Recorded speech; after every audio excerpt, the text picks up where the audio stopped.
ఇప్పటివరకు వార్తలోని అంశాలను మనం పరిశీలించడం. ఈ అంశాలకు సంబంధించి డిస్కషన్లో పాల్గొనడానికి మనతో పాటు పేరేస్ సీనియర్ నాయకులు గోసుల శ్రీనివాస్ యాదవ్ గారు ఉన్నారు. నమస్తే అండి శ్రీనివాస్ గారు. అలాగే ప్రముఖ రాజకీయ విశ్లేషకులు రఘునందన్ గారు ఉన్నారు. రఘునందన్ గారు నమస్కారం అండి.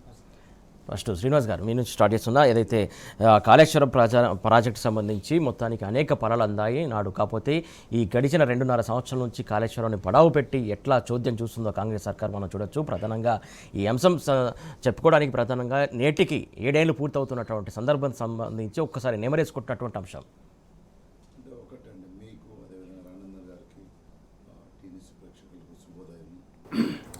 మనం ఆ రోజు కేసీఆర్ గారు ఉద్యమాన్ని మొదలుపెట్టిన సందర్భం టైం ఏంటంటే నీళ్లు నిధులు నియామకాలనే మెయిన్ లైను. సో ఆ రోజు ఉద్యమము జరుగుతున్న సమయంలోనే కేసీఆర్ గారు ఈ తెలంగాణ భూమిని మొత్తం పచ్చగా చేయాలంటే, రైతునే రాజు చేయాలంటే ఏం చేయాలి అనే ఆలోచన అప్పటి నుంచే మొదలైంది. 15 ఏళ్ళ నిరంతర పోరాటం తర్వాత తెలంగాణ సాధించుకున్న తర్వాత ఇమీడియట్లీగా మనకు కావాల్సిన నీళ్లు, అందుగురించే కేసీఆర్ గారు ఒక లైన్ చెప్పేవాడు ఎప్పుడు కూడా తెలంగాణ ఉద్యమం స్పీచ్లలో, మడిమ అడ్డం పెడితే మడి నిండాలి, అంటే మడిమే తొక్కితే చాలు మడి నిండిపోవాలని, అంటే అంత అద్భుతంగా నీళ్లు రావాలనే ఆలోచనతోని ఆ రోజు నుంచే కేసీఆర్ గారు మాట్లాడేవారు. తెలంగాణ వచ్చిన తర్వాత ఒక మహోత్తరమైన ఈ దేశంలో ఇప్పటివరకు ఎక్కడ కట్టినటువంటి కాళేశ్వరం ప్రాజెక్టు కట్టి గోదావరి నుంచి దాదాపు లక్షలాది ఎకరాలకు నీళ్లు తీసుకురావడం ఒక లక్ష్యంతో కాళేశ్వరం మొదలుపెట్టడం జరిగింది. నేను ఎందుకు చెప్తున్నా కాళేశ్వరం అంటే ఆ ప్రాంతం వాడిని నేను. ఆ గతంలో కాంగ్రెస్ ప్రభుత్వము ఏది అంబేద్కర్ సృజనా స్రవంతి పేరు మీద ప్రాణహిత చేవేళ్ళు అని పెట్టింది. ఆడ తట్టడి మట్టి తీయలేదు, ఓ గుంత తవ్వలేదు. కానీ ఏదైతే ఆ ప్రాజెక్టుకు సంబంధం లేకుండా ఈరోజు వాళ్ళకు సంబంధించిన ఎమ్మెల్యేకు, వాళ్ళకు సంబంధించిన మంత్రి ఎవరైతే ఉన్నారో వాళ్ళకు సంబంధించింది దాదాపు 6,500 కోట్లు ఖర్చు పెట్టి బొందలు తీసి వదిలిపెట్టింది. నేను ఎందుకు చెప్తున్నంటే తుమ్మిడిఎట్టు కాడ ఒప్పుకోకుండానే 6,500 కోట్లు ఇచ్చి కాంగ్రెస్ మంత్రికి నాయకులకు ఇచ్చి సో పని మొదలుపెట్టుకొని అవతల ఫడ్నవీస్ గవర్నమెంట్తో కానీ కాంగ్రెస్ ఉన్న ముఖ్యమంత్రి అక్కడ ఆ కాంగ్రెస్ ముఖ్యమంత్రితో ఏం మాట్లాడకుండా ఇక్కడ కాంగ్రెస్ ముఖ్యమంత్రి అక్కడ కాంగ్రెస్ ముఖ్యమంత్రి, సో ఇద్దరు ఒకటే పార్టీ ముఖ్యమంత్రులు అయినా కూడా ఏం చేయకుండా దాన్ని ఆగం చేసి తెలంగాణకు నీళ్లు రావద్దు అనేది ఒక ప్రణాళికబద్ధంగా ప్రాణహిత చేయాలని పెట్టిండ్రు. ఎందుకంటే ప్రాణహిత నుంచి ఏదైతే తుమ్మిడిఎట్టు ఉందో తుమ్మిడిఎట్టి నుంచి ఎల్లంపల్లి రావడానికి చాలా ఇబ్బందులు ఉన్నాయి. మధ్యలో మైన్స్ ఉన్నాయి, ఓపెన్ కాస్ట్ ఉంది, అండర్ మైన్స్ ఉన్నాయి. దాదాపు ఒక 2 లిఫ్ట్లు పెట్టాలి. అన్ని లిఫ్ట్లు పెట్టినా కూడా నీకు గొల్లపల్లి దగ్గర కావచ్చు, నీకు అసలు కుదరని అది వయబులే కాదు. కానీ వయబుల్ కానీ ప్రాజెక్టు వయబుల్ అవుతుంది అని చెప్పి నానా రోజులు కాలయాపన చేయాలని ఒక లక్ష్యంతో మొదలుపెట్టారు. కానీ కేసీఆర్ గారు వచ్చిన తర్వాత అక్కడ నీటి లభ్యత ఎంత, అక్కడ మునుగుడు ఎంత, అక్కడ లెక్కలు ఎంత, మొత్తం ఒక వ్యాప్కో సంస్థ అనే కేంద్ర ప్రభుత్వ సంస్థని సర్వే చేయించి కాళేశ్వరం దగ్గర మేడిగడ్డ దగ్గర అద్భుతమైన ప్రాజెక్టు కట్టడం జరిగింది. ఈరోజు ఆ ప్రాజెక్టు కట్టడం వల్లనే దాదాపుగా ఎక్కడ వంచనగిరి, ఎక్కడ డోర్నకల్లు, ఎక్కడ కేసముద్రము అక్కడి వరకు ఈరోజు SRSP 2 నీళ్ళు రావడం జరిగింది. అంటే నేను ఎందుకు చెప్తున్నాను ఇదంతా, అప్పుడు ఏదైతే వరి పంట 64 లక్షల మెట్రిక్ టన్నుల ధాన్యం ఉత్పత్తి ఉండే, కానీ తెలంగాణ తెచ్చుకున్న తర్వాత కాళేశ్వరం పూర్తయిన తర్వాత నాణ్యమైన 24 గంటల కరెంటు ఇచ్చిన తర్వాత పెట్టుబడి సాయం రైతుకు ఇచ్చిన తర్వాత ఈరోజు దాదాపు 3 కోట్ల మెట్రిక్ టన్నుల వరి ధాన్యం ఉత్పత్తి అయింది. ఎట్లయిందండి? పట్టేనైందా రాత్రి? మరి 70-60 ఏళ్ళు పరిపాలించిన ఆంధ్ర పాలకులు ఎందుకు చేయలేదు? గవే నీళ్ళు కదా, గదే గోదావరి కదా, గవే భూములు కదా అంటే ఈ తెలంగాణ ప్రజల మీద, తెలంగాణ రైతుల మీద కన్సర్న్ లేదు. అందుగురించే కేసీఆర్ గారు నిరంతరం ఆలోచించి కాళేశ్వరం ప్రాజెక్టు కట్టడం జరిగింది. కాళేశ్వరం ప్రాజెక్టులో ఒక కాంపోనెంట్ కాదు, 3 కాంపోనెంట్ల ద్వారా మేడిగడ్డ, సుందిల్ల, ఎల్లంపల్లికి, అంటే కరువు ఎట్లొస్తే అట్లా, నీళ్లు ఎట్లొస్తే అట్లా, నీళ్లు ఎక్కువ వస్తే ఎల్లంపల్లి, నీళ్లు ఇంకొంచెం తక్కువ వస్తే సుందిల్ల, ఇంకొంచెం తక్కువ వస్తే మేడిగడ్డ, ఇట్లా రకరకాలుగా ఒక ఎత్తుగడలతో ఆలోచనలతో నీళ్లను ఎత్తుకోవాలి, మనం తీసుకుపోవాలి. ఒక రైతులే కాదండి, దాదాపు హైదరాబాద్కు మల్లన్న సాగరు ఈరోజు ఒక 50-100 ఏళ్ళ దానిక నీకు హైదరాబాద్కు నీటు ప్రాబ్లం లేకుండా చేసిండ్రు. ఈరోజు మల్లన్న సాగర్ నీళ్ళే రేపు మొత్తం హైదరాబాద్ సిటీకి తాగునీరు, ఒకవైపు తాగునీరు కాళేశ్వరం నుంచి, ఒకవైపు సాగునీరు, మొత్తం తెలంగాణ సమాజ భూములను సస్యశ్యామలం చేసిన చరిత్ర, ఆ పంట వచ్చిన చరిత్ర. ఈరోజు కాళేశ్వరం కట్టపోతే మరి ఎక్కడి నుంచి వచ్చేటి నీళ్లు? ఈరోజు మొన్న పోయి ఇక్కడ మన గజ్వేల్ దగ్గర పోయి కొబ్బరికాయ కొట్టిండు ఎవరు రేవంత్ రెడ్డి. అక్కడ నీళ్ళు ఎక్కడి నుంచి వచ్చినాయి అంటున్నా, ఎన్ని నుంచి వస్తాయని అంటున్నా. నేనేమంటున్నా అంటే తెలంగాణ ఉద్యమంలో ఈ బాధను చూసి రైతుల కష్టాలను చూసి కేసీఆర్ గారు తెలంగాణను జీవితాన్ని మార్చాలని చూసిండు, తెలంగాణ ప్రజల బతుకులు మార్చాలని మార్చిండ్రు. అందుగురించే కదండి పంజాబ్ హర్యానా తన్ని నెంబర్ 1 స్థానంలో ఉంది. ఒక్క వరి ఉత్పత్తే కాదు, గొర్రెల ఉత్పత్తిలో నెంబర్ 1, చేపల ఉత్పత్తిలో నెంబర్ 1, ఐటీలో నెంబర్ 1. ఒక్కటా అండి చెప్పుకుంటా పోతే వందల వ్యవస్థలలో నెంబర్ 1 స్థానంలో పోయినాం. ఎట్లా పోయినా ఒట్టిగానే పోయినామా, కూర్చొని అబ్రకదబ్రా అంటే మంత్రాలు ఎత్తే పోయినామా? నిరంతరం కమిట్మెంట్గా తెలంగాణ ప్రజల కోసం పనిచేసినాం కాబట్టి ఈరోజు కాళేశ్వరం అద్భుతమైన ప్రాజెక్ట్ అని మోడీ చెప్పింది కదా, బీజేపీ ప్రభుత్వం చెప్పింది కదా. కానీ ఈరోజు ఏమైంది, రేవంత్ రెడ్డి ఒక్క పిల్లరు 2 పిల్లల్లో పర్రవాస్తే 2 సిమెంట్ బస్తాలు మా ఊళ్ళో మేస్త్రి తీసుకుపోయినా వేసిన కట్టగట్టి దాన్ని ఈరోజు 2.5 సంవత్సరాలు అయింది. ఇంతవరకు తట్టడి మట్టిది ఏమైతే అక్కడ అది ఏం జరుగుతుందో ఏం చేసిందో చెప్పబోతుంది. ఎందుకు నువ్వు రాజకీయాలు చేస్తున్నావు? అన్ని పిల్లర్లలో ఒక 2 పిల్లర్లు కూలి ఏది పర్రవాస్తే నువ్వు 4 ఇంజనీర్లు చేయాల్సిన పనిని ఇప్పటి వరకు ఎందుకు తేల్చలేదు? నువ్వు రాజకీయ కుట్ర. ఒకవైపు ఏమో గతంలో కేసీఆర్ అద్భుతంగా ప్రాజెక్టులు కట్టి నీళ్లు ఇచ్చి రైతు బంధు పెట్టుబడి ఇచ్చి అదేవిధంగా నాణ్యమైన 24 గంటల 3 ఫేజ్ కరెంట్ ఇచ్చి సో పండించిన పంటను కేసీఆర్ గారి దగ్గరుండి కొని ఎవ్వడు నాకెటోళ్ళు లేడు గోకెటోళ్ళు లేకుండా డైరెక్ట్ రైతులకే పైసలు పడేటట్టు చేస్తే ఈరోజు పండించిన పంట కొంటలేడు దరిద్ర ప్రభుత్వం. ఇది ఎంత బాధ అండి. కళ్ళాల పంటి రోడ్ల బట్టి ఒడ్లున్నాయంటే మొలకలు ఎత్తున్నాయి. ఈరోజు మేము ప్రతి మొలక ఎత్తిన ఒడ్డు గింజలు కొంటా అని చెప్పిన రేవంత్ రెడ్డి మేము కేంద్రం కొంటలేదు మేము కొన. మరి నువ్వెందుకు పీకడు అనుకున్నావా? నువ్వు ఎందుకున్నావు అంటున్నా. నువ్వు రాష్ట్ర ప్రభుత్వాన్ని ఎందుకు పరిపాలిస్తున్నావు, ఇక్కడ ఉండి సేవ చేస్తానని ఎందుకు వచ్చినావు అంటున్నా. కేంద్ర ప్రభుత్వం కొనపోతే 8 మంది 16 మంది ఎంపీలు ఉన్నారు కదా, ఏం బిక్తున్నారు అంటున్నా. వాళ్ళు ఏం చేయాలంటున్నా నేను, గడ్డి బిక్తున్నారా? ఇక్కడ పోయి కూర్చోమనండి, ఢిల్లీలో కూర్చోమనండి. ఎందుకు కొనరు? రైతు పండించిన 6 కాలం కష్టపడి పండించిన రైతు పంటను ఈ రాష్ట్ర ప్రభుత్వాలు ఎందుకు కొనవు? బీజేపీ కాంగ్రెస్ ఎందుకు కొనవు? ఎందుకు కొనకూడదు? ఈరోజు మాట్లాడతలేరు. మేము కొనము, మేము రైతు పంట మార్పిడి ఒక్కసారే చెయ్యడు, రైతు దశల వారీగా చేస్తారు. అందులో భాగంగానే కేసీఆర్ గారు ఏదైతే ఉందో ఇంకొక పంట వైపు మళ్లించడం జరిగింది, చాలా పంటల వైపు మళ్లించడం జరిగింది. సో నేనేమంటున్నా, ఇది కాకుండా ఈరోజు ఒట్టిగానే రైతులను రోడ్డు మీద తీసుకొచ్చే ప్రయత్నం చేస్తున్నాం. కేంద్ర రాష్ట్ర బీజేపీ అండ్ కాంగ్రెస్ ప్రభుత్వాలు మూసీ రివర్ కోసం పర్మిషన్లు ఇచ్చుకుంటాయి, భూములు కబ్జాలు చేసుకుంటాయి, భూములు అమ్ముకుంటాయి. కానీ ఈరోజు రైతు పండించిన పంటను మాత్రం కొనమంటారు. ఇప్పటివరకు యూరియా లేదండి, చూస్తున్నాం. ఇగో పేపర్లలో వచ్చింది యూరియా 1 నిమిషంలో ఖతం అయిపోయిందట. గతంలో 10 సంవత్సరాలు మరి ఎట్లొచ్చింది యూరియా? ఏ విధంగా పంపించడం రైతులకు? ఈరోజు ఫోన్ చేస్తే ఆటో డ్రైవర్కు 4 బస్తాలు వేసుకురా మల్లన్న అంటే మల్లేష్ అంటే బస్తాలు వేసుకొచ్చిన చరిత్ర. ఈరోజు ఏమైంది? ఈరోజు లైన్లు పెట్టవలసి వచ్చింది, చెప్పులు పెట్టవలసి వచ్చింది, చనిపోవాల్సిన పరిస్థితి వచ్చింది. మార్కెట్లలో నేను పండించిన పంట కొనమని మార్కెట్లో రైతులు చనిపోతున్నారు. కేసీఆర్ మార్కెట్లో ఒక రైతు చనిపోయాడు గతంలో. నేనేమంటున్నా, పండించిన పంట కొనవు, కాళేశ్వరం గురించి మాట్లాడవు, కాళేశ్వరం గురించి వచ్చిన నీళ్ళ గురించి చెప్పవు. కానీ నువ్వు చేసింది ఏంది నాయన? ఈరోజు ఒక్కటే ప్రశ్న అండి, కాంగ్రెస్ ప్రభుత్వాన్ని అడుగుతున్నా, కాంగ్రెస్ నాయకులు అడుగుతున్నా, మీరు ఎక్కడన్నా ఒక్క పార తట్ట మట్టి తీసినరా? ఈ 2.5 సంవత్సరాలలో ఏ ప్రాజెక్ట్ కాడనన్నా పోయి శంకుస్థాపన కాకుండా ఒక్క తట్ట పారా తీసేనన్నా కట్టిర్రా, ఒక్క సిమెంట్ ఇటుక పెట్టిర్రా? అంటే ఇది ఓన్లీ రియల్ ఎస్టేట్ కోసమే, రైతుల కోసం కాదు. ఓన్లీ రియల్ ఎస్టేట్ ప్రభుత్వం నడుస్తుంది తప్ప ఈరోజు రేవంత్ రెడ్డి ప్రభుత్వం నడచలేదు. ఆయనకు భూములు కావాలి, ఆ భూముల వైపే ప్రయాణం. ఆ భూములను రియల్ ఎస్టేట్ చేయాలి. రియల్ ఎస్టేట్ ద్వారా వచ్చిన ప్రజలు ఎన్నుకుంటే రియల్ ఎస్టేట్ ద్వారా వచ్చిన ముఖ్యమంత్రి రియల్ ఎస్టేట్ కోసమే ఆలోచిస్తాడు. ఉద్యమంలో వచ్చిన నాయకుడు, ఈ తెలంగాణ విముక్తి చేస్తూ వచ్చిన నాయకుడు. అందు గురించి రైతుల కోసం నిలబడ్డాడు, రైతుల కోసం కలబడ్డాడు, రైతును రాజు చేసిన చరిత్ర కేసీఆర్ గారు. రైట్ అండి. ఏదైతే నాడు బీఆర్ఎస్ సర్కార్ టైంలో రైతును రాజు చేసిన ఘనత కేసీఆర్కి దక్కుతుంది. ప్రధానంగా ఇప్పుడు కాంగ్రెస్ సర్కార్ మాత్రం రైతుని రోడ్డు పాలు చేసింది, రోడ్డు మీద నిలబెట్టినటువంటి సందర్భం.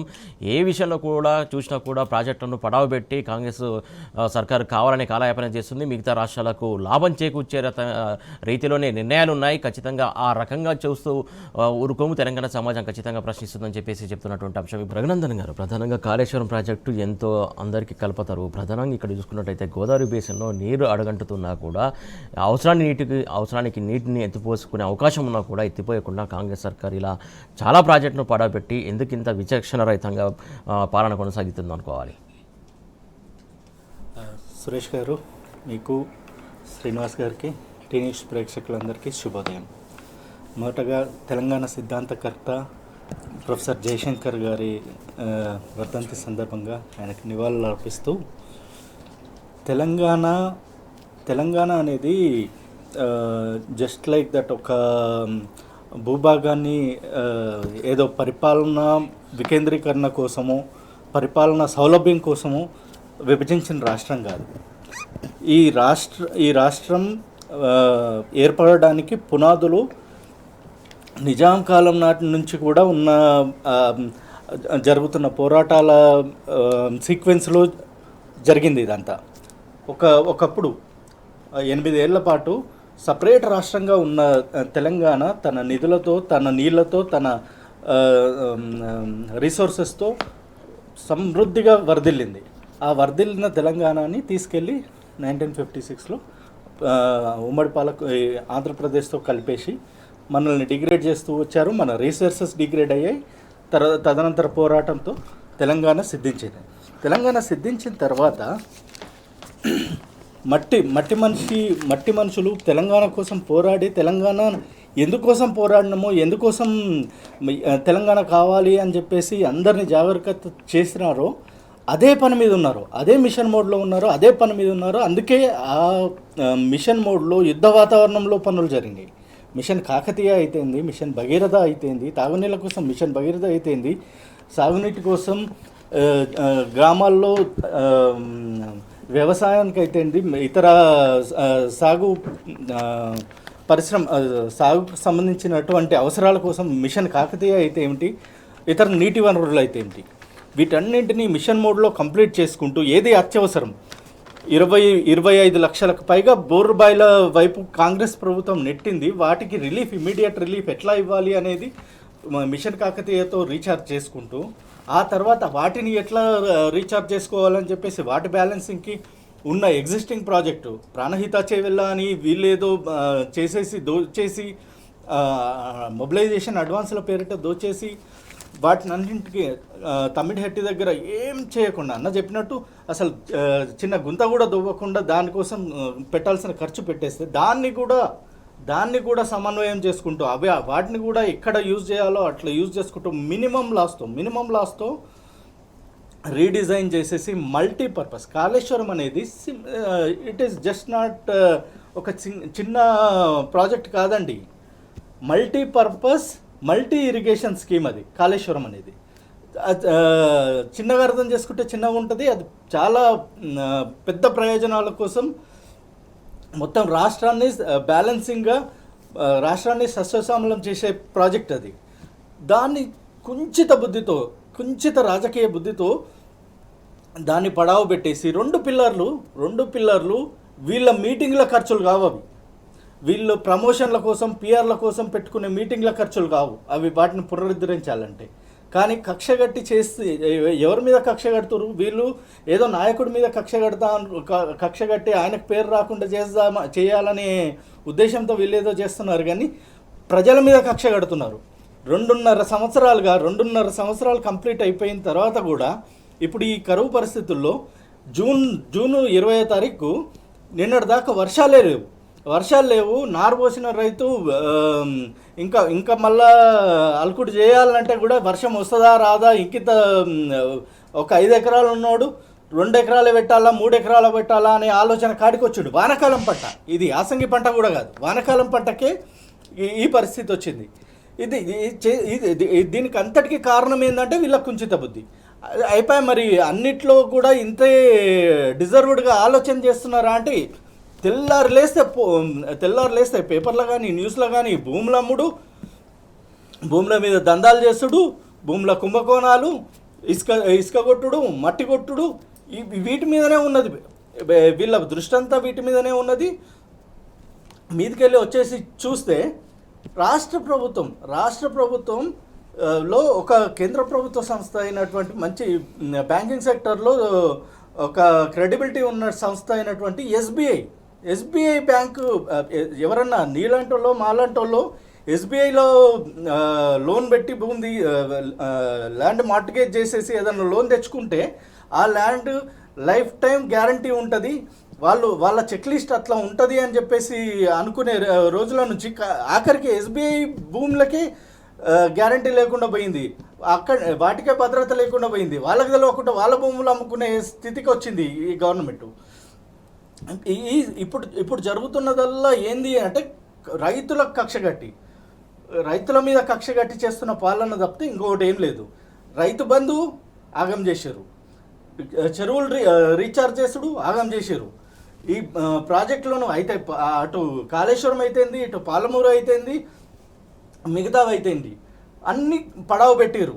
ఈ 2.5 సంవత్సరాలలో చేసింది ఏమున్నది? ఇప్పుడు తమిళహట్టి దగ్గర ప్రాజెక్టు కట్టాలి, 152 మీటర్లు కట్టాలని చెప్పేసి ఎగిరిన వాళ్ళు పౌర సమాజం పేరిట కొందరు కూడా బాగా నెగిటివిటీ సృష్టించడానికి, అభూత కల్పనలు సృష్టించడానికి కాళేశ్వరం మీద కాస్ట్ బెనిఫిట్ అనాలిసిస్లు చేసేసి గ్రావిటీ తోటే నీళ్ళు వచ్చేస్తాయని చెప్పిన వాళ్ళు ఇప్పుడు ఎవరు ఆపుతున్నారు? 2.5 సంవత్సరాల నుంచి మిమ్మల్ని ఆపుతున్న వాళ్ళు ఎవరు? 152 కాకపోతే 160 కట్టుర్రి. ఆడ మీ పెద్దన్న మోడీ ఉన్నాడు కదా, 160 కట్టుర్రి. కట్టంగా ఎవరు వద్దన్నారు? కట్టి నీళ్లు తీసుకురాంగా ఎవరు వద్దన్నారు?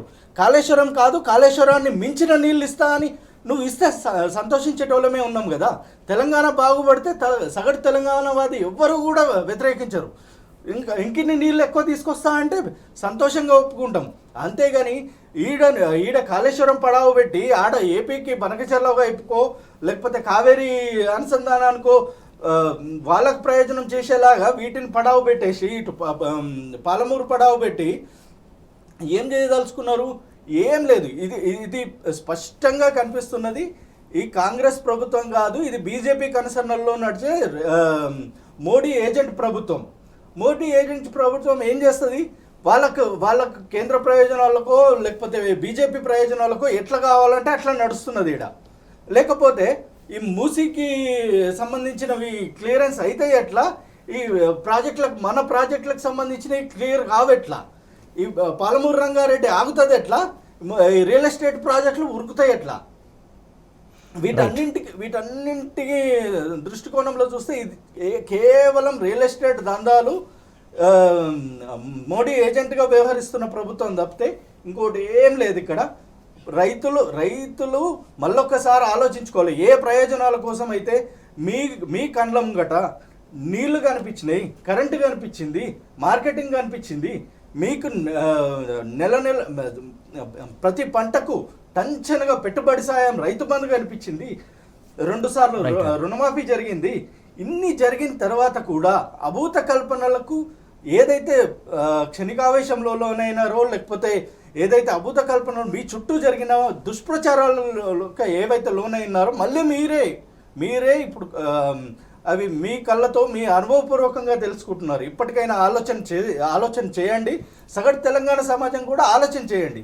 ఏ తమ్ముడి హెడ్ మీద అయితే, ఏ కాళేశ్వరం మీద అయితే, ఏ పాలమూరు రంగారెడ్డి మీద అయితే ఎంతకాలం దుష్ప్రచారం చేసిన శక్తులు ఏ ఉన్నాయో ఇప్పుడు వాళ్ళను ఇవి ఇంప్లిమెంట్ చేయకుండా ఆపుతున్నది. ఒక నిమిషం, ఖచ్చితంగా మీరు అన్నట్టు ఖచ్చితంగా ఎక్కువ దుష్ప్రచారాలు చేశారు, వాటన్నిటి కూడా అడ్డుకట్ట వేయాల్సినటువంటి అవసరం ఉంది. శ్రీనివాస్ గారు, ప్రధానంగా ఇక్కడ చూసుకున్నట్లయితే అవసరాల మేరకి ఇప్పుడు వాడుకోకుండా నీటిని తీసుకొచ్చుకోకుండా ఇప్పుడు పక్క రాష్ట్రాలకు నీళ్ళు ఇవ్వండి మహాప్రభు అడిగే దుస్థితికి ఎందుకు తీసుకొచ్చినట్టు ఇప్పుడు? అదే అండి, ఇప్పుడు రేవంత్ రెడ్డికి రైతుల పైన కానీ తెలంగాణ ప్రజల పైన కానీ కన్సర్న్ లేదు. అది పోగా ఏముంది, ఆయనకు రియల్ ఎస్టేటే ఉంది ఒకటి. రెండోది ఏంది, చంద్రబాబు నాయుడు మెప్పు కావాలి. చంద్రబాబు గురువు గారు ముఖ్యమంత్రి చేసింది కాబట్టి గురువు గారికి సంబంధించిన నల్లమల్ల సాగరో ఇంకోసారో నీళ్ళ దూసుకపో అని పర్మిషన్లు ఇవ్వాలి. ఇంతే తప్ప ఆయనకు రైతు మీద రివ్యూ ఎప్పుడైనా చేసిందండి? ఈరోజు యూరియా వర్షం పడ్డది, నార్మడి అలికిండ్రు. నిన్న ఒక కాడ ఏది మన ట్యాంకర్లో తెచ్చి నార్మడికి నీళ్ళు పోస్తున్నాడు రైతు.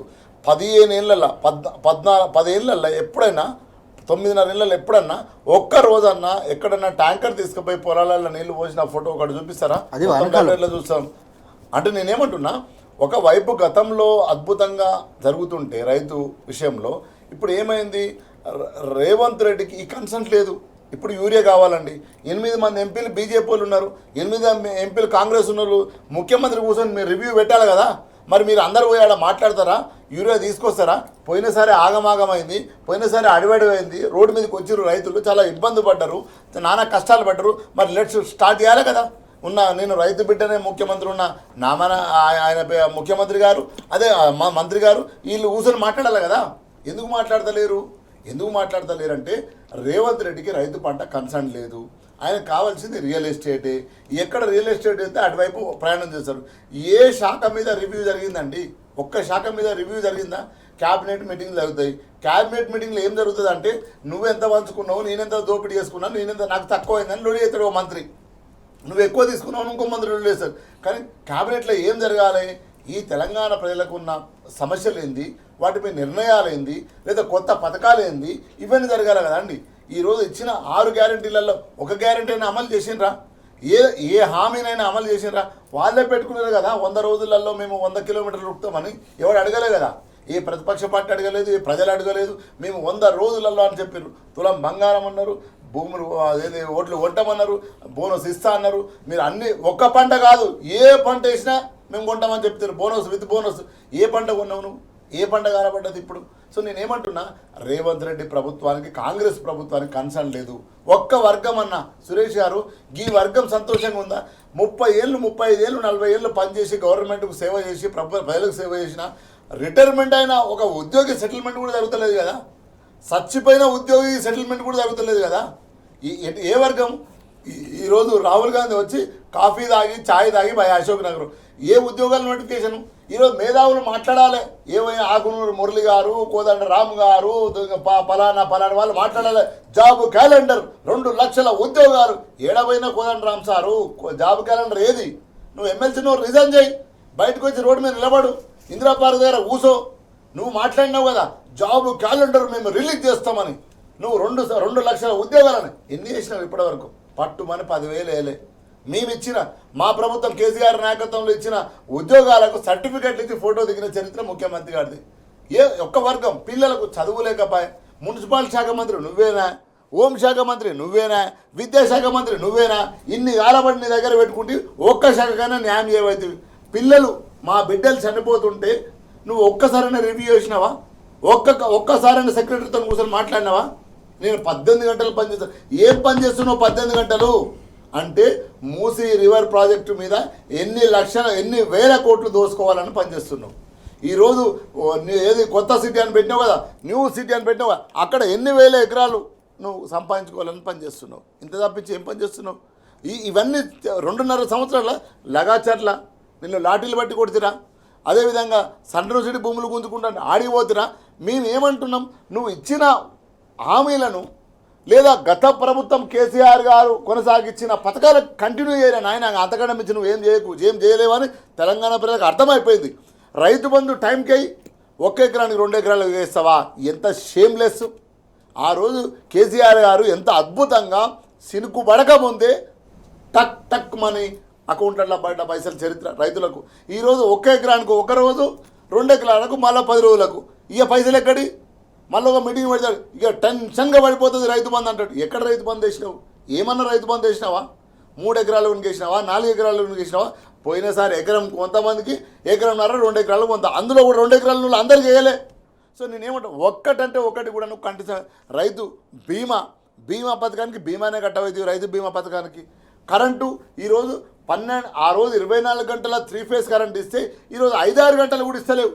నేను నిన్ననే ఒక ప్రధాన పత్రికలలో కరెంట్ ఇవ్వట్లేదు, చాలా ఇబ్బంది అవుతుందని రైతులు గోడు మొత్తుకుంటే ఒక పెద్ద స్టోరీ రాసిర్రు.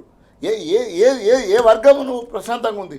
ఏ వర్గానికి కాంగ్రెస్ పార్టీ సేవ చేస్తుంది? ఏ వర్గాలు ప్రశాంతంగా ఉన్నారు? నా అంగన్వాడీ మా అక్కలు ప్రశాంతంగా లేరా? నా నిరుద్యోగుల తమ్ముళ్ళు ప్రశాంతంగా లేరా? ఒక ఉద్యోగం అయిపోతుంది, రిటైర్మెంట్ అని కూడా అయిపోతుంది. సో నేనేమంటున్నా, రేవంత్ రెడ్డికి రియల్ ఎస్టేట్ మీద ఉన్న షోకు వేరే దాని మీద లేదు. ఈరోజు ఇంతకుముందు అన్నగారు చెప్పినట్టు నువ్వు బడే బాయ్ అంటున్నావు కదా, మరి బడే బాయ్ చోటే బాయ్ కూర్చొని యూరియా దేన్రీ? ఎవడు అడ్డం పడుతున్నాడు? 8 మంది 16 మంది ఎంపీలు మీరే ఉన్నారు కదా, పట్టుకపోయి ఢిల్లీలో కూర్చోండి, ఆ మంత్రి శాఖకు సంబంధించిన మాట్లాడండి, యూరియా తీసుకురా. ఎవడు ఆపిండు? ఎవడు ఆపుతున్నాడు? ఎందుకు ఆపుతున్నావు? సో అంటే ఆయనకు 8 మంది ఎంపీలకు సోయి లేదు, ఆ బీజేపీకి సోయి లేదు, ఈ కాంగ్రెస్ ఓనికి సోయి లేదు. ఏం సోయి ఉన్నదంటే పైసలు ఎట్లా సంపాదించుకోవాలి, దాచుకోవాలి, దోసుకోవాలి తప్ప ఒక్కటంటే ఒక్కటి బొగ్గు ఎట్లా దోసుకపోవాలి, కరెంట్ ఎట్లా దోసుకపోవాలి, డిస్కాములు పెట్టి ఎట్లా రైతులను హింసించాలి, ఆ డిస్కాముల వీళ్ళ ఎట్లా పైసలు సంపాదించుకోవాలి, ఎవరికైనా కాంట్రాక్టర్ చేయాలి. ఇది పర్సంటేజ్ల రాజ్యం నడుస్తుంది కాంగ్రెస్ పార్టీలో ఈరోజు. అంతకంటే మించి ఏం జరుగుతుంది? కాబట్టి ఇప్పటికైనా తెలంగాణ సమాజం మిమ్మల్ని చూస్తుంది. అవకాశం కోసము ఒక ఎలక్షన్లు ఇప్పుడు పెడితే మీకు కర్రు కాల్చి వాత పెడతారు కాంగ్రెస్ ప్రభుత్వానికి. ఒక్కటండి, చాలా బాధ సురేష్ గారు. వర్షం పడుతుంది, నార్మల్ ఎండిపోతుంది, అలకాలే యూరియా బస్తాల కోసం ఆగమాగం అవుతున్నారు. ఇంకా ఎప్పుడు వేస్తావు యూరియా బస్తాలు? ఒక కమిట్మెంట్ యాప్ అని మొదలుపెట్టావు. ఎక్కడ యాప్ రా నాయన? గంగల యాప్. ఆ షాపులలో ఉంటే ఆ రైతు పోయి తెచ్చుకుంటాడు, లేదా ఊళ్ళ నుంచి పోయి ఆటోకు మనకు 10 రూపాయలు ఎక్కువ ఇస్తే ఆటోకి ఛార్జ్ ఇస్తే అంటే వేసుకొని వస్తాడు. ఇది కదా కావాల్సింది. ఎక్కడ యాప్లో వస్తావు? యాప్లు ఎక్కడ ఉంటాయి? రైతులకు ఏం తెలుసు? స్మార్ట్ ఫోన్లు వాడుతున్నాను మాట్లాడతాడు. ఎంత షేమ్లెస్. ఒకవైపు గతంలో కేసీఆర్ నాయకత్వంలో, కేసీఆర్ గారి ప్రభుత్వంలో అద్భుతంగా రైతులకు అన్నీ అందుతుంటే ఈరోజు రోడ్డు మీదకి వచ్చింది ఎంత కొట్లాడుతున్నామండి? ఎంత బాధాకరం. పండించిన పంట కొనవాను నేను రైతు బిడ్డనే మళ్ళీ మాట్లాడతావు. మా అయ్య పోలీస్ పటేల్ అంటావు. మీ అయ్య ఏందో మాకు తెలియదు. ఒకసారి పోలీస్ పటేల్ అంటావు, పోలీసు వాళ్ళ మీటింగ్ పోయి రైతుల మీటింగ్ పోయినా మేము రైతులమే అంటావు. నేను పెద్ద రైతు అంటావు. ఏ రైతు నువ్వు? ఈ రైతులను కాపాడు, పండించిన పంటను కొను, కనీసం ఇప్పుడు పెట్టుబడి సాయం, రైతు బంధు ఇవ్వు. రైట్ అండి. నువ్వు రైతు భరోసా అన్నావు, గంగల పోయింది రైతు భరోసా. ఎక్కడిది? నీకు అసలు అత్త లేదు, పత్త లేదు, నీకు లెక్కలు లేవు, పత్రాలే లేవు. సో తొండి చేసి, మామోసం చేసి, ప్రజలను ఆగం చేసి, అరేక్ మాలని పాట పాడి, చిట్టి పాటలు పాడినట్టు పాట పాడి నువ్వు ఓట్లు తెచ్చుకున్నావు. అంత తప్పించి ఏం లేవు. నేను 10,000 ఇస్తే మేము 15,000 ఇస్తాం. నేను రైతు కూలీలకు ఇస్తా, రైతు కౌలు రైతులకు ఇస్తా. ఎన్ని అబద్ధాలు! ఒక్కటి అబద్ధం. తుల బంగారం. ఎంత షేమ్లెస్. బట్టి విక్రమార్క రిజైన్ చేయాలి అడిగిర్రు. నువ్వు ఎట్లన్నాయా సెంట్రల్ యూనివర్సిటీ స్టూడెంట్, నువ్వు తులం బంగారం ఇస్తామంటే మేము ఆర్థికవేత్తలతో మాట్లాడినాం, చిదంబరంతో చిందించినాం, మేము ప్రణాళిక వేసినాం, సంపదను సృష్టించి ప్రస్తుతం. ఏ చెల్లకైనా తులం బంగారం ఇచ్చినావా? ఏ చెల్లకైనా? ఆ కళ్యాణ లక్ష్మికే దిక్కులేదు టైంకు. బిడ్డ పుట్టినాక ఇచ్చాను. రామగుండంలో పెళ్ళి అయినాక బిడ్డ పుట్టినాక అక్కడ ఉన్న లోకల్ ఎమ్మెల్యే తీసుకుపోయి ఇచ్చిండు. షేమ్లెస్. అర్థమైతే? ఇప్పటికైనా ప్రజల కన్సర్న్గా ఉండి, బాధ్యతగా ఉండి సేవ చేయండి.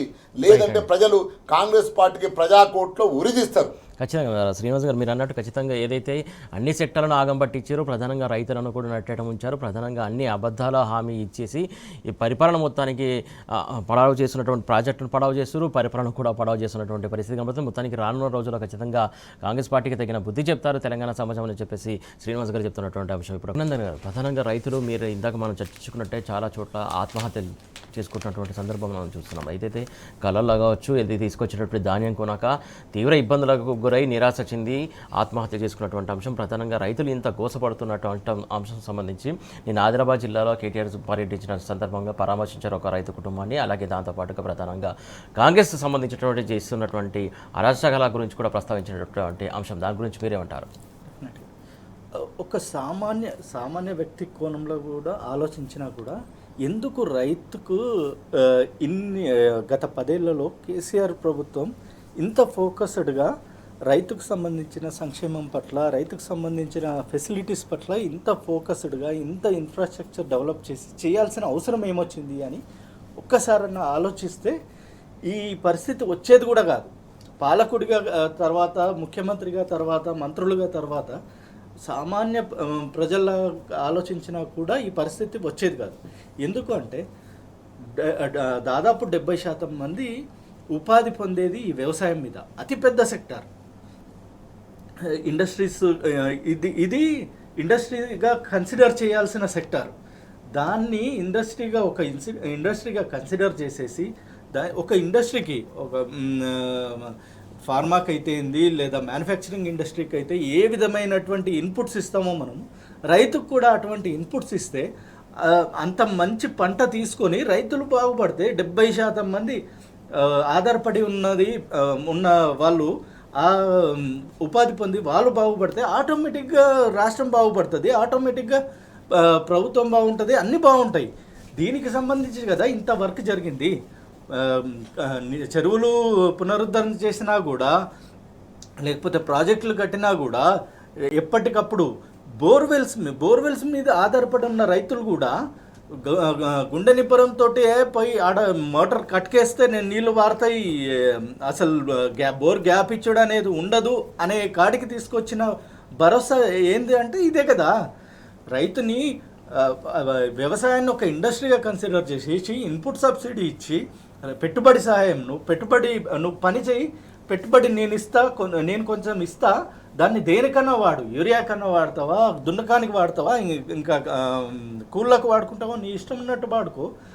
నీకు పెట్టుబడి జరిగేదానికి కొంచెం భారం నేను తగ్గిస్తా, దాంతోపాటు నువ్వు పని చేసుకో, ఉపాధి ప్రొడక్షన్ తీసుకొచ్చేసి అమ్మేసి నువ్వు బాగుపడితే ఆటోమేటిక్గా రాష్ట్రం బాగుపడుతుందని కదా. అట్లా చేస్తే కదా రూరల్ ఎకానమీ బాగుపడి రాష్ట్రానికి రాష్ట్రంలో రెవెన్యూ రిసిప్ట్స్ చూడండి, రాష్ట్ర జిఎస్డిపి 3 ఇంతలు ఎందుకయింది? 5 లక్షల నుంచి మొదలైన ప్రయాణం 16 లక్షల కోట్లకు జిఎస్డిపి ఎందుకు పెరిగింది? ఓన్లీ ఇండస్ట్రీస్ వల్ల పెరగలేదు, ఓన్లీ ఐటీ వల్ల మాత్రమే కాదు, రైతుల కాంట్రిబ్యూషన్ ఉంది, వ్యవసాయం కాంట్రిబ్యూషన్ ఉంది. ఈ సెక్టార్ గురించి చాలా మైన్యూర్గా ఆలోచించాల్సి వస్తుంది. ఏదో వేగ్గా రైతులకు మొన్న వాళ్ళు ఇస్తే 10,000 ఇస్తారు, నేను ఇస్తే 15,000 ఇస్తా, వచ్చే నెల నుంచే 15,000 ఇస్తా అని చెప్పేసి గప్పాలు కొట్టినంత ఈజీ కాదు కదా. ఫీల్డ్లోకి దిగినాక తెలిసింది కదా ఎంత కీన్గా ఆలోచించి ఏ టైంలో ఇవ్వాలి, ఏ టైంలో యూజ్ అవుతుంది రైతులకు. ఎందుకు రాష్ట్ర ప్రభుత్వం పంట కొని ఎందుకు నష్టపోతున్నా? రాష్ట్ర ప్రభుత్వం పంట కొని ఎఫ్సిఐకి ఇవ్వడంలో కూడా కొంత లాస్ ఉంటుంది. ఆ లాస్ కూడా భరించి ఎందుకు చేయాల్సి వస్తుంది అంటే ఫస్ట్ రైతుల్ని కాపాడుకోవాలి. వల్నరబుల్ సెక్షన్ అండి, ఎక్స్క్యూజ్ మీ. రైతు ఆత్మహత్యల్లో ఉమ్మడి రాష్ట్రంగా ఉన్నప్పుడు రైతు ఆత్మహత్యల్లో మహారాష్ట్ర కంటే మనమే ముందున్నాం. కానీ ఇప్పుడు పరిస్థితి తలకిందులు అయిపోయింది. అసలు రైతు ఆత్మహత్యలో గత 10 ఏళ్లలో ఈ ఫెసిలిటీ లేక రైతు ఆత్మహత్యలు చేసుకున్నారన్న సంఘటనే చూడలేం. మళ్ళీ అదే మహారాష్ట్రకి వెళ్తే, విదర్భకి వెళ్తే అక్కడ ఇప్పటికీ కంటిన్యూ అవుతూనే ఉన్నాయి. కానీ మళ్ళా ఈ 2.5 ఏళ్ళ కాంగ్రెస్ ప్రభుత్వ పాలనలో ఆ పాట పాడిరు కదా, ఆనాటి రోజులు తెస్తామని చెప్పేసి. ఆనాటి రోజులు రానే వచ్చింది. పంట 6 కాలం కష్టపడి నువ్వు యూరియా ఇవ్వకపోతే, యూరియా నాకు అర్థం కాదండి, రైతులు ఏమన్నా యూరియా బుక్కుతారా? లేకపోతే వెనుక బ్లాక్ చేసుకొని అవేమన్నా బ్లాక్లో దాచిపెడితే బంగారం అవుతాయని చెప్పేసి ఇట్లా దాచిపెట్టి ఏమన్నా తవ్వి పెడతారా? రైతుకు నువ్వు ఎక్సెస్ యూరియా ఇచ్చినా వేయడు. రైతు పంటను తల్లిలాగా చూసుకుంటాడు, ఓ బిడ్డలాగా చూసుకుంటాడు, తల్లిలాగా చూసుకుంటాడు. చిన్న రోగం వచ్చినా కూడా అల్లాడిపోతాడు. అట్లాంటి వాడు రైతు యూరియా గుప్తాడు అనుకుంటున్నారా? లేకపోతే మొత్తం పంట బదులు యూరియానే పండిస్తాడు అనుకుంటున్నారా? ఎందుకు రిస్ట్రిక్షన్స్? ఎందుకు సబ్సిడీ ఈ యాప్లలో ఎందుకు? షాప్లలో అవైలబుల్గా ఉంటే అటు పోయి ఇటు అద్దుకొని వస్తాడు కదా, వాటికి రిస్ట్రిక్షన్స్ పెట్టాలి ఎందుకు? ఈ 8+8 0 అయ్యి కేంద్రంకి వెళ్ళి వస్తలేదు. ఒకసారి చైనాతోటి యుద్ధ వాతావరణం అంటారు, అక్కడ చైనా నుంచి రాలేదు యుద్ధ ఆపరేషన్ సింధూర్, ఆ టైంలో చైనా నుంచి రాలేదంటారు, ఇది గ్లోబల్ అంటారు. మీరు ఏదైతే మిమ్మల్ని పాలకులుగా ఎన్నుకున్నది ఎందుకు? ప్రజల కష్టాలను ఓర్చి అవి చూసి అవి లేకుండా చూడాలనే కదా. ఒక ఆయన ఎండగొడితే నేనేం చేయాలంటాడు, ఒక ఆయన వాడకపోతే నేనేం చేయాలంటాడు, యూరియా అడికెళ్ళి రాకపోతే మేమేం చేయాలంటే మీరు ఎందుకు ఇంకా ఉండి రైతుల్ని కాపాడుకుంటుంది కదా. ఇప్పుడు ఆదిలాబాద్లో నిన్న కేటీఆర్ గారు పర్యటన చేశారు, రైతుని పరామర్శించారు. ఎందుకు? ఆయన చనిపోవాల్సిన అవసరం వచ్చింది. కానీ ఇన్ని కష్టాలకు నువ్వు యూరియా ఇవ్వకపోతే, కరెంట్ ఇవ్వకపోతే, వాటర్ రీఛార్జ్ చేయకపోతే, అయినా కూడా ఏదో కష్టానికి వచ్చి రైతు పంట పండించాడు. ఆ పంట అమ్ముకునే దిక్కు లేకుండా చేశారు కదా. నెల రోజులు ఉంటుందా అంటే, నెల రోజులు ఒక రైతు పంట అమ్ముకోవడానికి పోతే ఇప్పుడు ప్రైవేట్ మళ్ళీ దళారులు మోపారు. నీకు ఎంఎస్పి వచ్చేసి 2400 2300 ఎంఎస్పి ఉంటే 1700 1800 1600కు అమ్ముకోవాల్సిన ఒక క్వింటాల్ మీద 700-800 రూపాయలు రైతు లాస్ అయితే ఏం పెట్టుబడి పెట్టిండు ఏమి మళ్ళా పెట్టుబడి కూడా ఈ రైతు బంధు చక్కగా ఇవ్వకపోతే రైతు బంధు అయిపోయాయి మొత్తం రైతు బంధు కాదు రాబంధు అన్నట్టే ఎగ్గొట్టుకుంటా పోతివి. మొన్న ఏదో రివ్యూ చేసిండంటే రివ్యూలా పెండింగ్ రైతు బంధు ఏమన్నా ఇస్తాడా అంటే లేదు, మళ్ళీ కొత్త రైతు బంధు గురించి డేట్లట. రైతు బంధు నువ్వు ఆన్ గోయింగ్ స్కీమ్కి నువ్వు మీటింగ్ పెట్టుడేంది, ఆ మీటింగ్ ఖర్చు ఏంది, ఈ పిఆర్ ఖర్చు ఏంది, ఇచ్చేదేదో రైతులకు ఇచ్చేస్తే అయిపోవు కదా, కనీసం మినిమం రెస్పాన్సిబిలిటీ ఉండదా? అంటే ఎల్ఐసికే కదా మనం కట్టేది ప్రీమియమ్స్, ఈ బీమా ప్రీమియం. రఘునందన్ ఒక నిమిషం అండి ప్లీజ్. మొత్తం చూస్తున్నాగా రైతులకు సంబంధించి అంశానికి సంబంధించి ప్రభుత్వం కావాలనే కాలయాపన చేస్తుంది, రైతులను పట్టించుకోకపోవడం చాలా శోచనీయం. ఇప్పటికైనా రైతులకు కన్సర్న్ ఉండాలని చెప్పేసి కోరుతున్నటువంటి అంశం. శ్రీనివాస్ గారు, ప్రధానంగా బీఆర్ఎస్ వర్కింగ్ ప్రెసిడెంట్ కేటీఆర్ రోజుకొక నియోజకవర్గాన్ని చొప్పున తిరుగుతూ ఎస్ఐఆర్ పైన అలాగే ఏదైతే బీఆర్ఎస్ సంబంధించి సభ్యత్వ నమోదుకు సంబంధించి అవగాహన కల్పిస్తున్నారు, చాలా కార్యకర్తలకు కూడా నూతన ఉత్తేజాన్ని క్రియేట్ చేస్తున్నటువంటి అంశం మనం చూస్తూ ఉన్నాం. దానికి సంబంధించి మీరేమంటారు? స్పష్టంగా ఈరోజు రాష్ట్రంలో బీఆర్ఎస్ కార్యకర్తలకు ఒక లైన్ దశ నిర్దేశిస్తూ ప్రజల కష్టాల మీద పోరాటాలు చేయాలని, రైతు ఎదుర్కొంటున్న సమస్యల మీద, రైతుల దగ్గర నుంచి కొనని పంట సమస్య మీద ఒకవైపు పార్టీ లైన్ ఇస్తూనే మరోవైపు దొంగ ఓట్లు అంటే మనం గతంలో ఇక్కడ చూసినాం, జూబ్లీ హిల్స్ చూసినాం, ఒకే ఇల్లు మేము అక్కడ పనిచేసినాము, మా వార్డులోనే దాదాపు ఒకే ఇంట్లో 300 ఓట్లు 400 ఓట్లు చేసి పెట్టుకున్నారు. ఏది కాంగ్రెస్ రాత్రికే ఎలక్షన్ నోటిఫికేషన్ రాకముందే కాంగ్రెస్ ప్రభుత్వం రాగానే చేసిన పని ఏంటంటే మొత్తం ఒక 3-4 నెలలన్నీ ఓట్లు దొంగ ఓట్లు. ఈరోజు సరదారా దొంగ ఓట్లంతా తొలగించే ప్రయత్నం, కార్యకర్తలకు అవేర్నెస్. రెండో విషయం ఏంటంటే కేటీఆర్ గారిని అక్కడ ప్రధానంగా అంత బోతు 99% అంతా అగ్రికల్చర్ ఫ్యామిలీస్. నిన్న పాండురంగ అనే అతను ఒక రైతు చనిపోతే అతనికి 3 లక్షలు ఇవ్వడం జరిగింది. నేను ఎందుకు ఆ సందర్భంగా మాట్లాడినా, ఈరోజు రేవంత్ రాబందు పాలన కొనసాగిస్తున్నాడు. అయితే మట్టి పుష్పాలు దాదాపు 100 మంది రైతులు ఆత్మహత్యలు చేసుకోవడం జరుగుతుంది. ఎందుకు జరుగుతుంది? గత ప్రభుత్వంలో రైతు బ్రహ్మాండంగా ఒక మూలను అమ్ముకుంటే నేను ఇల్లు కట్టుకుంటా, ఓ మూల అమ్ముతుంటే నా బిడ్డ పెళ్లి చేసుకుంటా అనే ధైర్యంతో ఉన్న రైతు 5 లక్షలకు 2 లక్షలకు 3 లక్షలకు అమ్మే ఎకరం భూమి 50 లక్షల కోట్ల రూపాయలకు ఎట్లా పెరిగింది? ఏ విధంగా రైతును బలోపేతం చేసిండు, ఏ విధంగా ఎకనామిక్ను గ్రోత్ చేసిండు, అద్భుతంగా పనిచేస్తే ఈరోజు రేవంత్ రాబందు పాలన వచ్చినాక ఈరోజు ఏమైంది? రైతు రాత్రికే చనిపోయే పరిస్థితి ఏర్పడుతుంది. కళ్ళంలోనే గుండె పొట్టు వచ్చే పరిస్థితి ఏర్పడుతుంది. ఎందుకు జరుగుతుంది ఇదంతా అంటే రేవంత్ రాబందు పాలన కొనసాగిస్తున్నారని చెప్పడం జరిగింది. రైతులు ఇప్పుడు రోడ్డు మీదకి రావాల్సిన పరిస్థితి ఏర్పడడం జరుగుతుంది.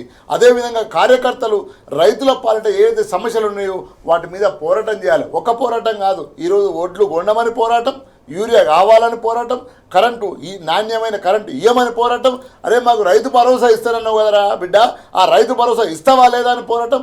అంటే రైతుకు కలబడి బీఆర్ఎస్ పార్టీ కార్యకర్తలు నిలబడాలని ఈరోజు వర్కింగ్ ప్రెసిడెంట్ గారు పిలుపునివ్వడం జరిగింది. అదేవిధంగా ఈరోజు రైతుకు ఎందుకు అన్యాయం జరుగుతుంది? గతంలో కేసీఆర్ గారు 40,000 చెరువుల పైన మిషన్ కాకతీయ ద్వారా చెరువులను పూటిగా తీసి అద్భుతంగా గ్రామాన్ని ఆర్థిక పరిపుష్టి చేస్తే ఈరోజు నువ్వు వచ్చి ఏం చేసినావు? ఎక్కడనన్నా ఏ ప్రాజెక్ట్ అన్నా కట్టినావా? ఏ పని అన్నా చేసినావా?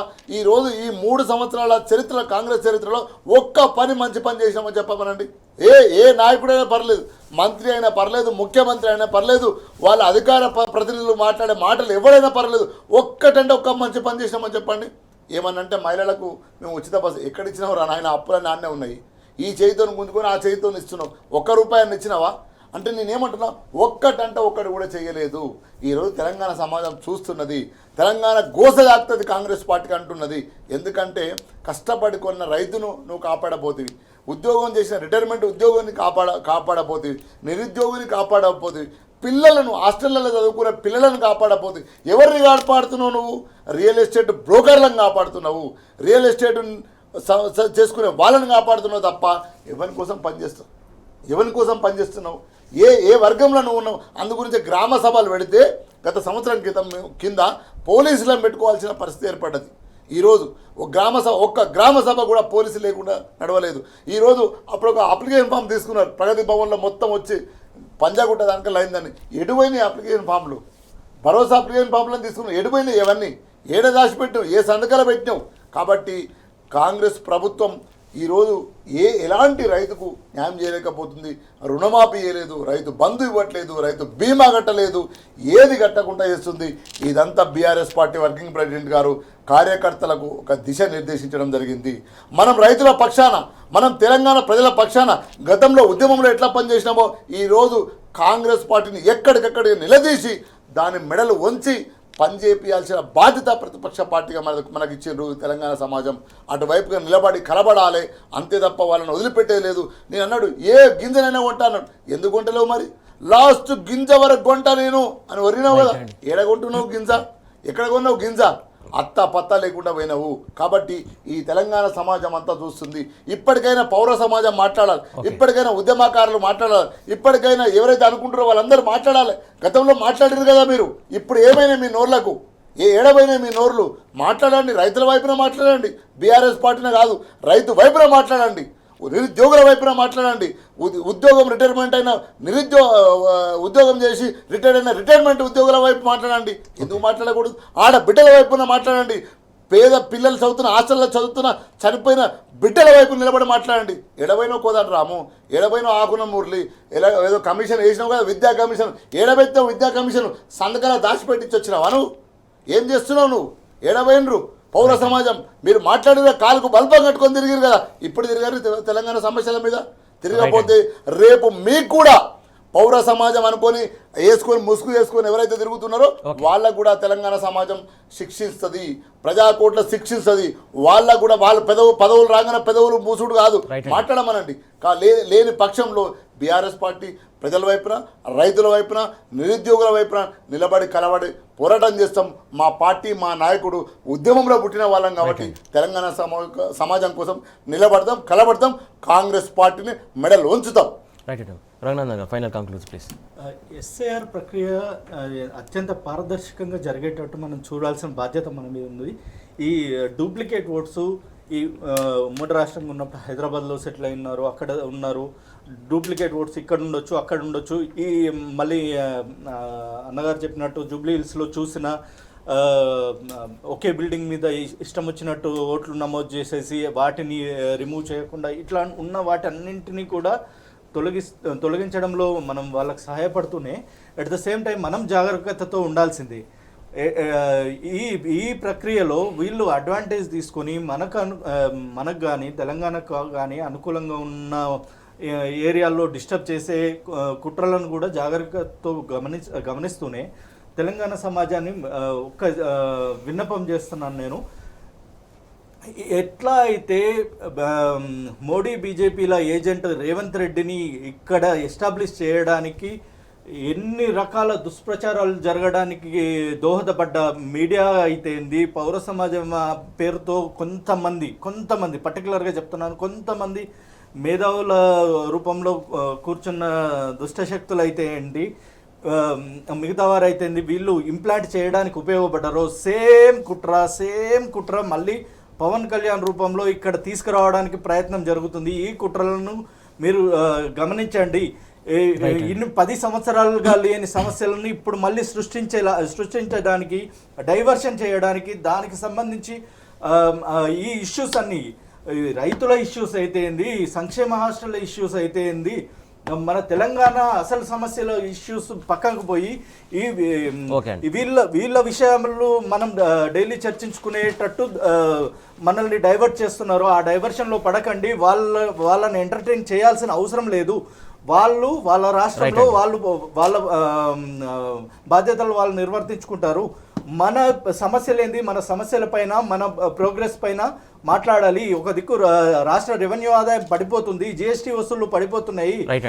డబుల్ డిజిట్ చూసిన కేసీఆర్ పాలనలో డబుల్ డిజిట్ చూసిన గ్రోత్ రేట్ జిఎస్టీ వసూళ్లలో ఇప్పుడు సింగిల్ డిజిట్ 5%, 10% పడిపోతుంది.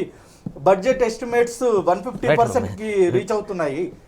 గ్రోత్ రేట్ కాదు అసలు మైనస్ లోకి వెళ్తున్నటువంటి అంశం కూడా మనం చూస్తా ఉన్నాం రోజు. రైట్, థ్యాంక్ యూ అండి రఘునందన్ గారు, thank you so much. Thank you అండి శ్రీనివాస్ గారు, థ్యాంక్ యూ సో మచ్. మొత్తానికి చూస్తున్నాం చూస్తున్నాం కదా, ప్రాజెక్టులను పడవబెట్టడం కావచ్చు, పాలన అస్తవ్యస్తం చేయడం కావచ్చు, మొత్తానికి అనేక కుట్రలు తెలంగాణలో నాడు జరిగే నేడు కూడా ఇంకా అధికమవుతున్నటువంటి నేపథ్యంలో ఏ కుట్రకునైనా సరే తెలంగాణ సమాజం ఖచ్చితంగా ఎదుర్కొంటుంది. అలాగే దాంతోపాటుగా బీఆర్ఎస్ పార్టీ కూడా ఎదుర్కోవడానికి సిద్ధంగా ఉందని చెప్పేసి చెప్తున్నటువంటి అంశం. ఇప్పుడు ఇది వాటి వార్తల వాస్తవాలు. Keep watching tea news.